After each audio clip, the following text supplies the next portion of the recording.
Welcome to the Rustic Garden Homestead. I want to show you today how you can grow beautiful transplants just like this without grow lights. These are 2.5-inch cells, 32 plants, all my cool weather crops. I'll go over with you what these are in a second. But these were all grown without grow lights. Simple plan, plant them up, let them germinate inside, and when the seed, any seed, one seed, breaks the surface, put them out during the day when the temperature's over 32 degrees Fahrenheit, 0 degrees Celsius, so that it's not freezing. Just keep them outside during the day, bring them in at night. These have been growing just about 9 weeks or so, and simply moving them in and out from inside the house, outdoors, the transplants are just absolutely beautiful. You don't need grow lights. 32 plants, I sell all these at my seed shop, 2.5-inch pots in a tray that they fit into. But sometimes people are overwhelmed with having to do a whole grow light setup and do all of that. You don't need to do it. You can just do something like this. The setup's pretty easy. Basic flat so that you can bottom water, the insert to hold the 2.5-inch cells, and then just a basic starting mix. You can use a potting mix, whatever you want to use. Keep it simple. And then I just planted the seeds. I always put in a couple of seeds per cell. This way you're not waiting around for something to germinate that's not going to germinate. And I thinned most of these down to a single plant. And I just checked the date. Today is actually March 4th. These were started on January 5th. That's when the seeds were put down. So in just about 8 weeks, you're going to have beautiful transplants. And again, simple setup. Everything just fits in here. I move it inside when it's nighttime, doesn't matter. You want the roots to stay warm. Even though maybe it's, like 35 degrees, just above freezing, the colder roots are just gonna make things grow a little bit slowly. So bring them into the house, it stays warmer. They get the warmth at night, they grow a little bit faster. 8 weeks, you're gonna have something that looks like this. Just wanna show you what I have going on. So that's Bib lettuce right there, another loose leaf lettuce. Coming across this way, I have endive, which I love. It's a nice green, slightly bitter, nice and firm, holds dressing well. Spinach, 3 collards right in there. My kale back there. Some Swiss chard, and then some other smaller plants over here. This is a chard and a loose leaf lettuce. Sometimes the seeds germinate at different rates. I don't know why. So you may end up with some smaller plants. And when you set this up, if you have a smaller plant like in the middle being overshadowed by some bigger leaves, just move those smaller plants to the outside so that they're going to get some sun. Stacks nicely. Again, 32 transplants. These are probably going to go into my vertical planters. The beauty of this kind of method is, 1, you don't need grow lights. 2, you do have to remember to bring them in and out. You don't want these to be caught outside in a cold or freeze. However, they can take a frost, so doing the cool crops, everything you see here and other cool crop varieties, the temperature is very forgiving. So if a frost does roll in, maybe there's a slight damage, but these leaves can actually freeze and thaw, and then everything's gonna be okay. The strategy again, put them out during the day, let them get used to the wind, the sun. You don't have to acclimate these to the outdoors like you do if you're growing plants indoors under grow lights. They are ready to go in the ground. 8 weeks, they're just beautiful plants. I just want to be clear. You can use this technique to start any seeds, cool weather crops, warm weather crops. You're using the warmth of the house at night to really allow the roots to grow and do what they need to do. Cool weather crops first, they can take that frost, that freeze.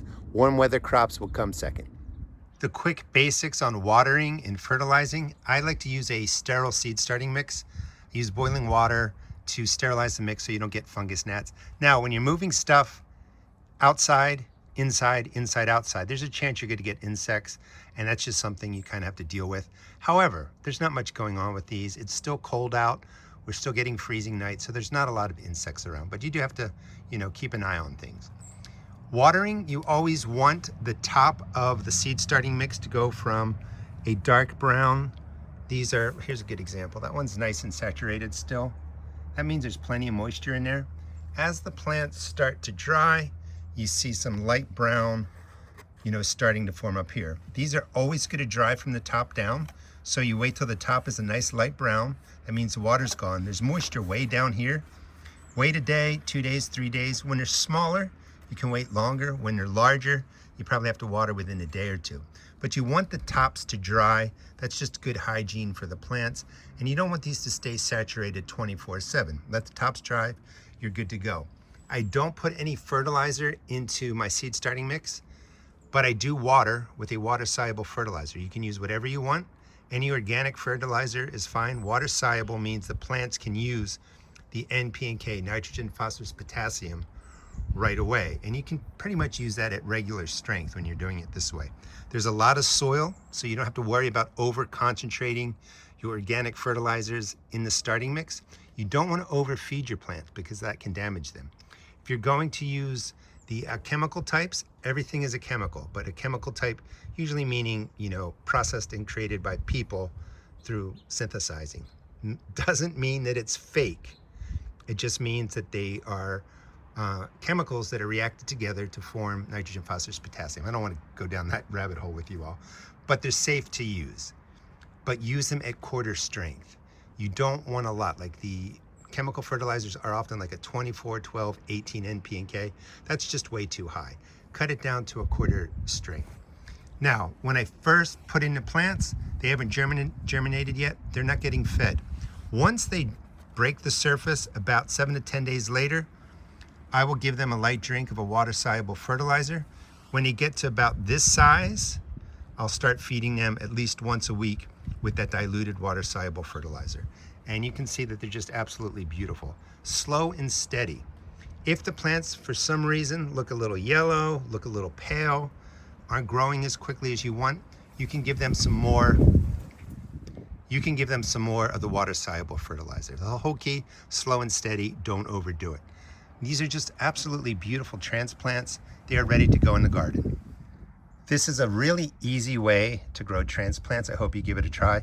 Please subscribe and follow me. I'll teach you how to plant these. Actually, I'll teach you how to manage an entire garden.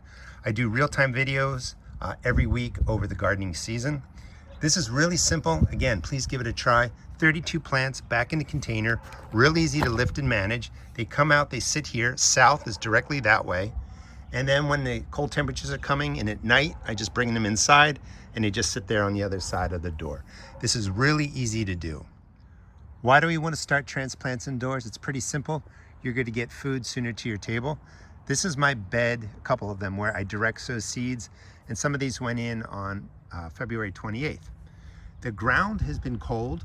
The ground has been frozen. It was frozen a couple days ago. The seeds are going to survive and they're going to be fine. However, if I would have put these seeds in 8 weeks ago when I started those transplants, it wouldn't look much different than this. There might be some germination, very small plants.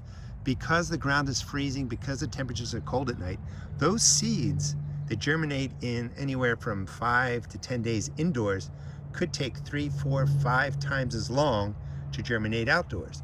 So we do a combination of direct sowing and a combination of starting seeds indoors. You don't need the grow lights, you don't need to spend the money. You can just use this method and you have beautiful leafy greens to go out into the garden really now.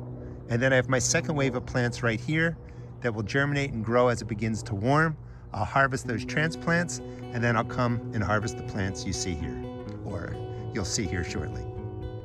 Thanks so much for watching. Please check out my seed shop at therustedgarden.com. I sell everything you see here to start seeds like this. I sell tomato and pepper seeds for $1.75 a pack. All other seeds are only $1.50 a pack. Thanks so much for watching.